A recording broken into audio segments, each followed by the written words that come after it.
the past 2 decades, precision medicine's been driven by one central goal: reading the human genome faster and more cheaply. But that's no longer the bottleneck. Today, the real challenge is turning biological data into clinical decisions.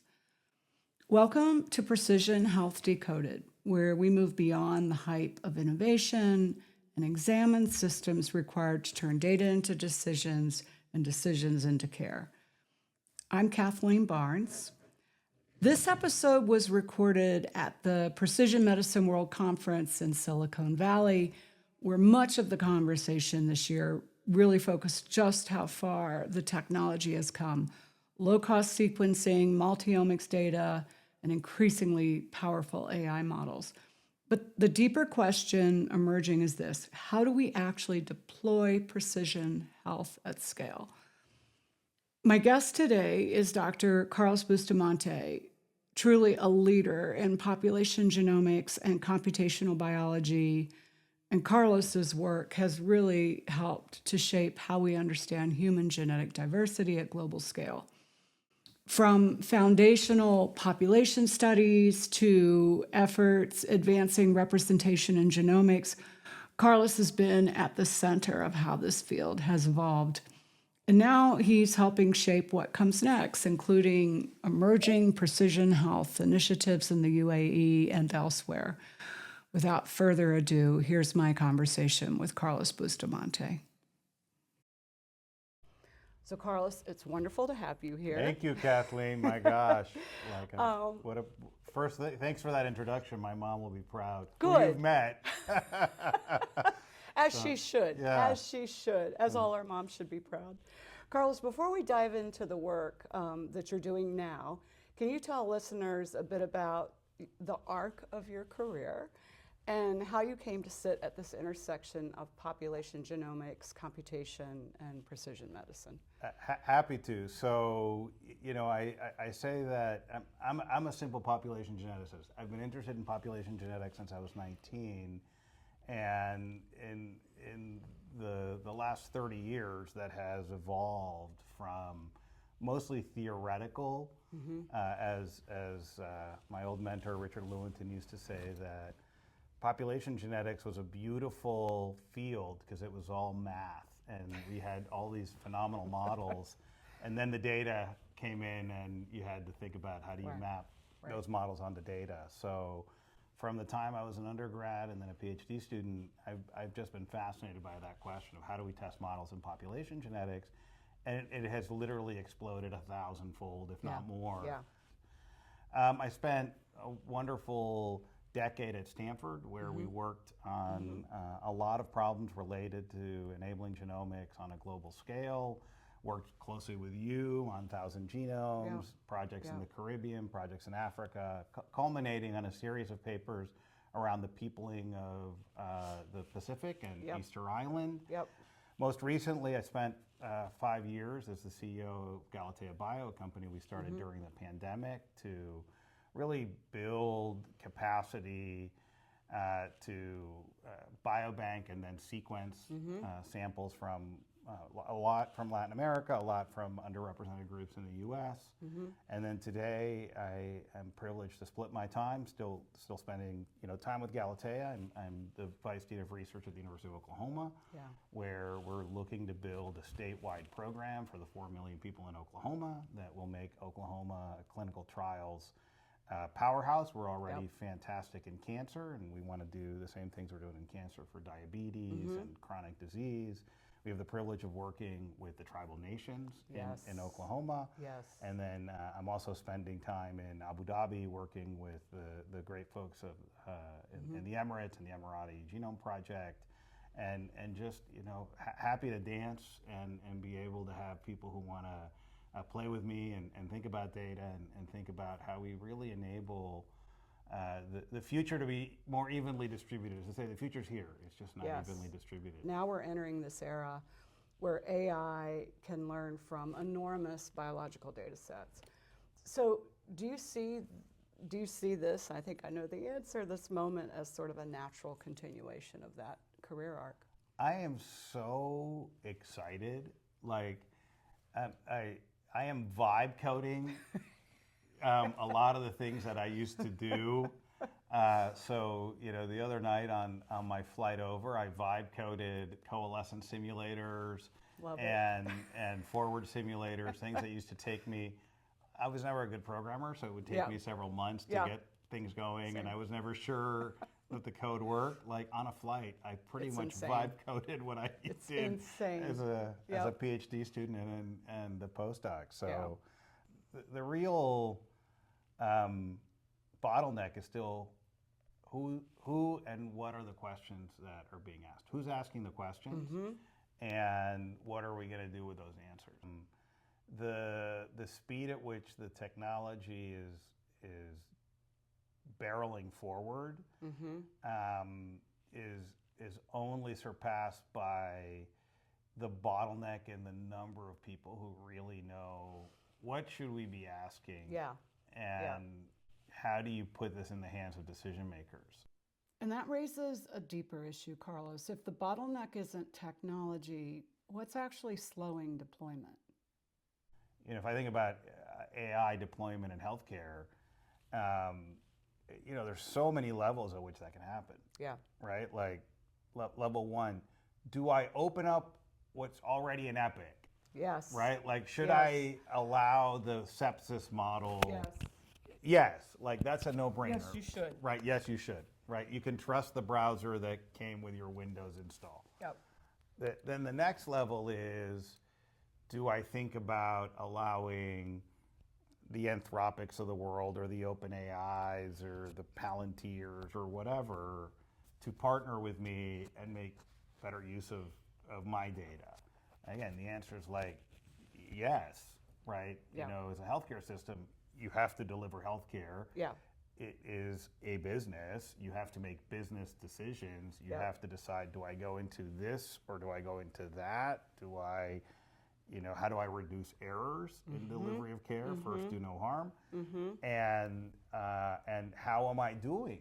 How am I doing relative to peers? And how am I doing in terms of my ability to really take care of my patients? So again, those to me are pretty non-controversial questions. Agree. Then you start opening up some really interesting, potential Pandora's boxes. Do I build a clinical data warehouse? Do I link that clinical data warehouse to biospecimens? Who has access to that? Do I link it back into the healthcare system? So Vanderbilt led, and then Colorado and Mount Sinai and all these places that have built wonderful biobanks. The initial Vanderbilt biobank, you couldn't push back into the healthcare system. Right. And that was, right. Made sense. The lawyer said, hey, if we're going to learn something, are we going to be in trouble if we don't make use of that information? Right. Today, I think you can't avoid that question. Right. Right? Like, if I'm learning something in the healthcare learning environment that may impact somebody's care, like I learned somebody has a potential BRCA1 or BRCA2 mutation. Right. I think you should think really hard about how you're going to return that back. Absolutely. We had the advantage in standing up Colorado, the Colorado Center for Personalized Medicine that I led until 2021.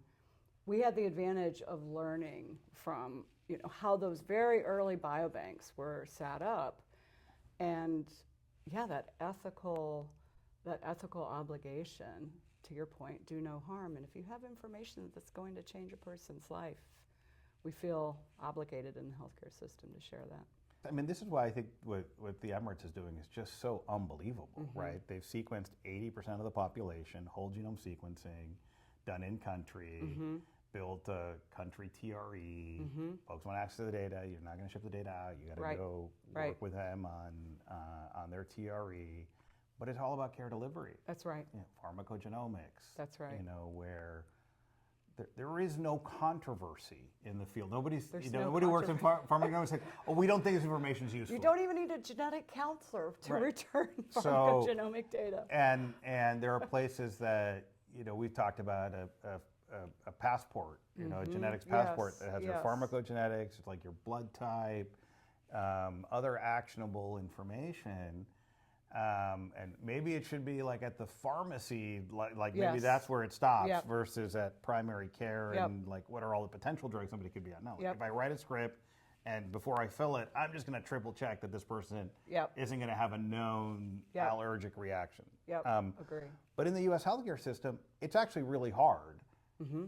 because the implementation cost, like the cost isn't whatever the genotyping costs are. That's trivial That's compared trivial. to the implementation cost. Yes. So you and I have been here at the 25th anniversary of the Precision Medicine World Congress, and it's wrapping up today. And we've heard a lot, and we talked a lot about, and within this meeting over the past few years, about how far technologies come, low-cost sequencing, multi-omic data, increasingly powerful AI models. But the real challenge, and there's been a lot of discussion, is everything that you're talking about right now. That's the implementation piece.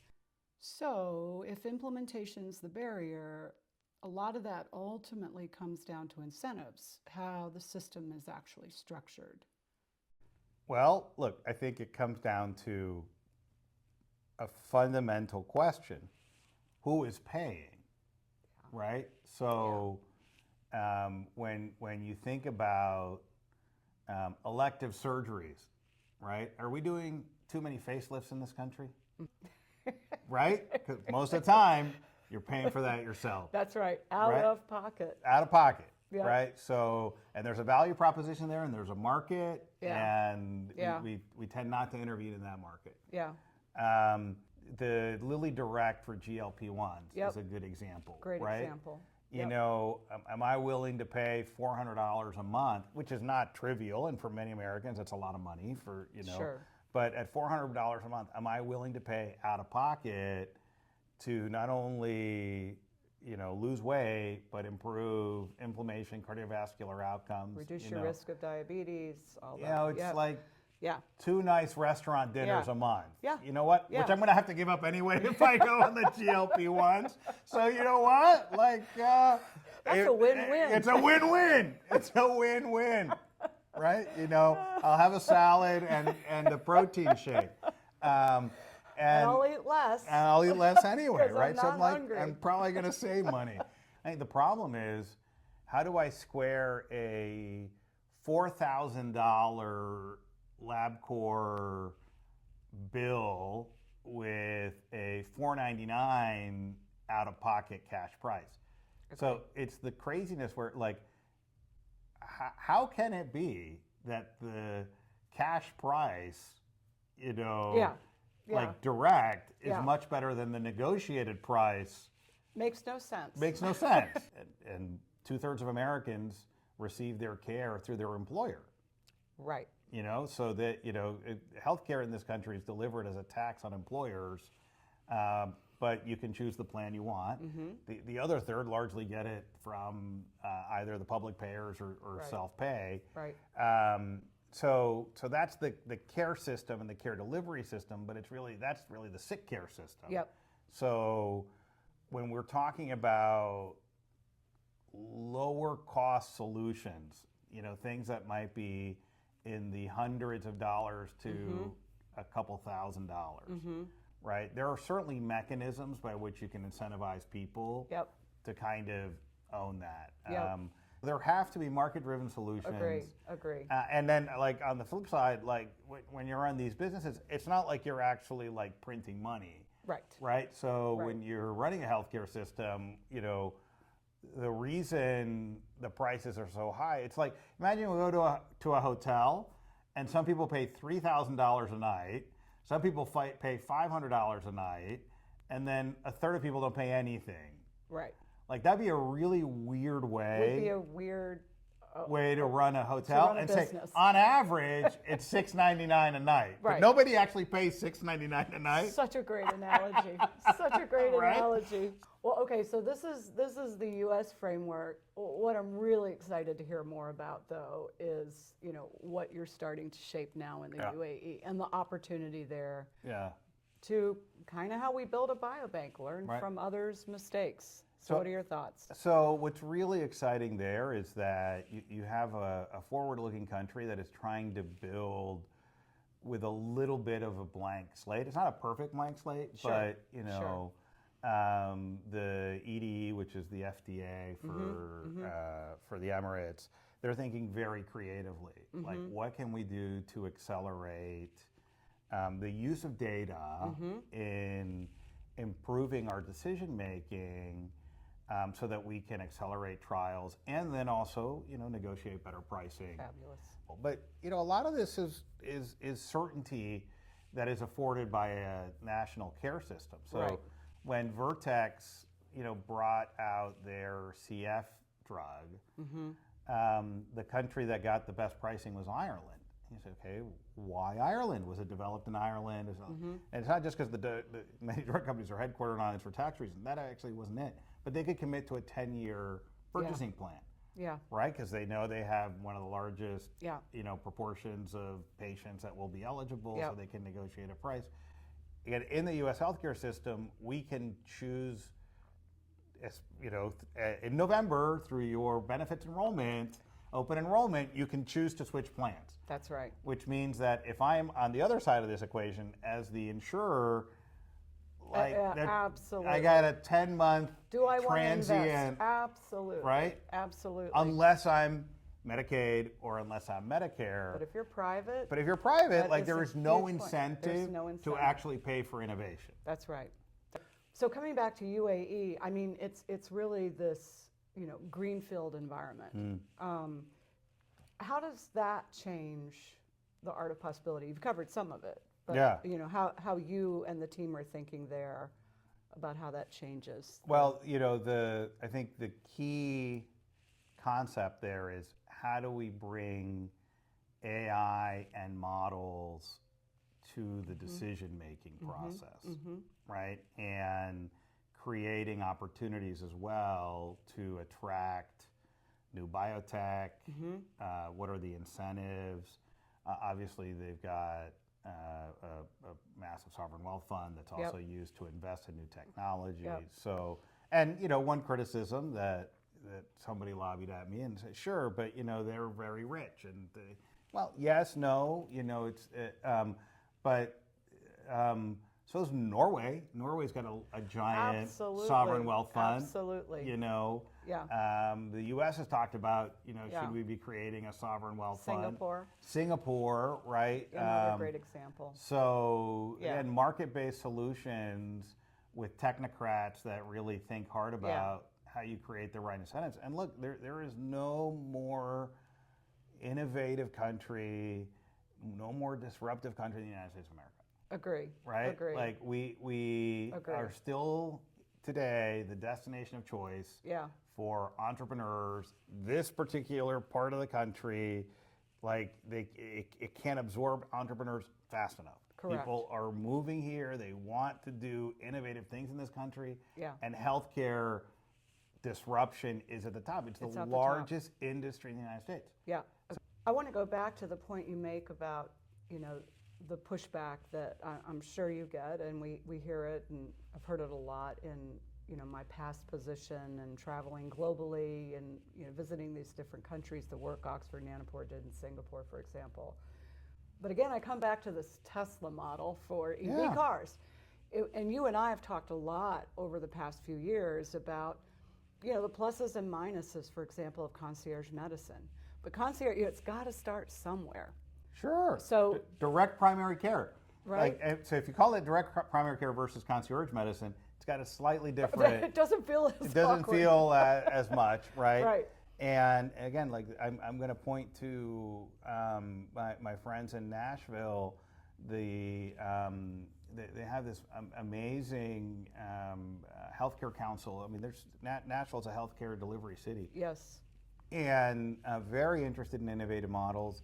And you would be, surprised to find the number of physicians, primary care physicians, pediatricians, who have said, you know what, like I want to move to a direct primary care model where I'm charging anywhere from a couple hundred to, more than a couple hundred a month.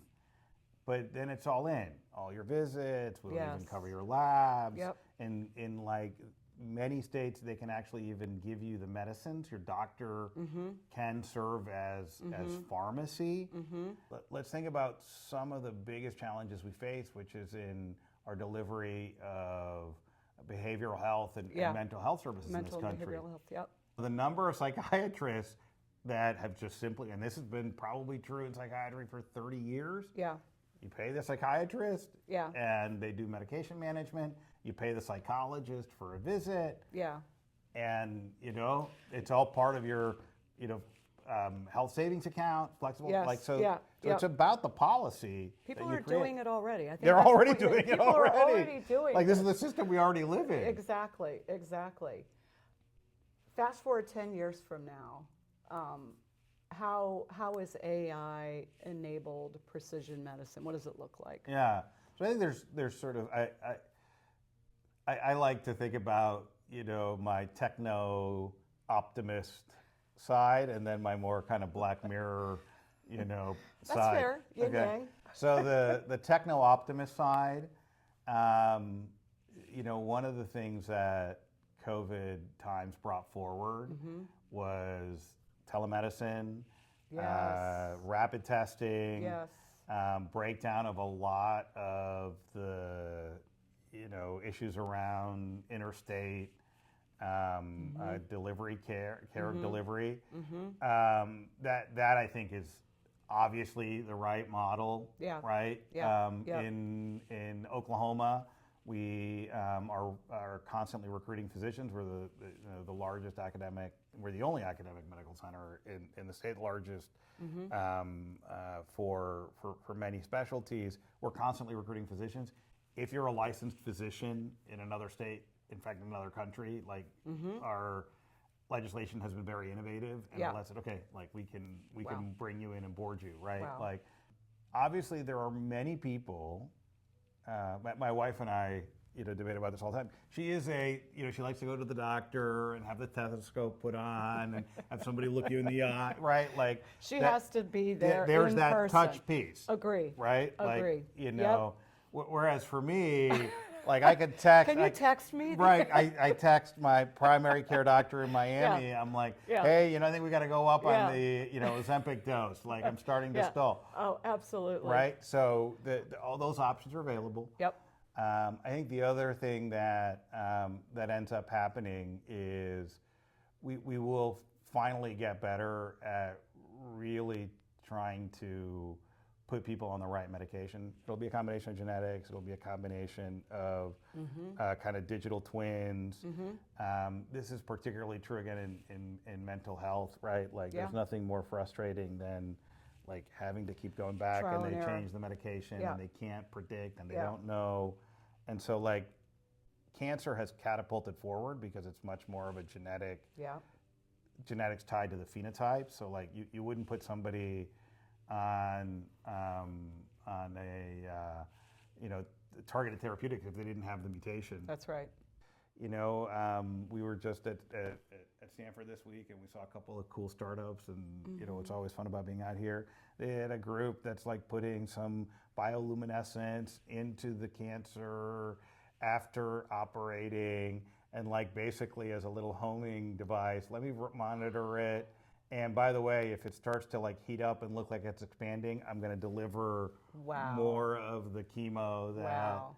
A whole new version of MRD. 100%. Right. Wow. Automated MRD. Self-driving car. Automated MRD. And self-driving MRD. I love it. Minimal residual disease, for those who aren't familiar Right. with that acronym. That is brilliant. Right. Yes. Isn't that the right way it should go? It's the right way. It's the right way it should go. I love this. Wow. Yeah. And then, I said this pre-COVID and during COVID, it was absolutely true. The generation of people that grew up texting, they're going to want text therapy. That's right. Right? That's That's what they're going to respond That's to. right.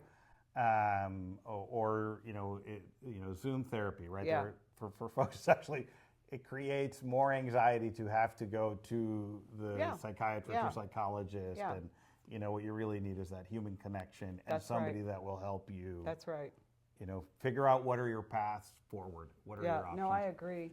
I think it's so important, the point you made. And again, I'm kind of going back to what we learned at the Colorado Center for Personalized Medicine, which many of the U.S. biobanks have come to understand. Everything you said about a third of those patients are like Deneb. They're going to want to be Right. there face to face. A third, send me the text by email, and then the third are just, text it. I don't need the interaction. And I think the other thing that, I mean, social media at its best, right? What has it done? It has created community and support, right? Having a kid with a rare disease today is very different than 30 years ago. Oh, yeah. You can find a community. Being in a 12-step program is different than it was, right? Certainly during the pandemic, a lot of 12-step programs went online. Yep. Folks, so you have that, you can choose, That's right. right? If you're That's an right. in-meeting person, That's go to right. your in-meeting person. If you need a meeting and need to go on Zoom, you can go on Zoom. Yeah.